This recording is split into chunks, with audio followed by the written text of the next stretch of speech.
السلام علیکم دوستو، سن لیجیے بہت اہم بیان کے ہیں۔ آپ شیخ عبد القادر جیلانی رحمۃ اللہ علیہ کو نہیں پکار سکتے، محمد رسول اللہ کو نہیں پکار سکتے، اور واقعہ یہ ہے کہ محمد رسول اللہ کو تو پکارا بھی نہیں جاتا، پکارتے لوگ ہیں زیادہ حضرت علی کو، یا علی مدد، شرک۔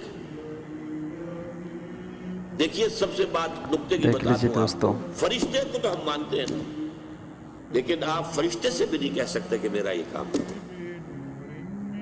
فرشتے کے وجود میں تو کوئی شک نہیں ہے، یا جبرائیل میرا یہ کام کرو، قطعاً نہیں، غلط، شرک۔ لا تدعو مع اللہ احدا، اللہ کے سوا پکارنا کسی کو نہیں، دعا کسی سے نہیں ہے، استغاثہ کسی کا نہیں ہے، دوستو ایسے بیانات دیں گے ہمارا پیج لائک کیجیے۔ استمداد کسی سے نہیں ہے، استنصار کسی سے نہیں ہے سوائے اللہ۔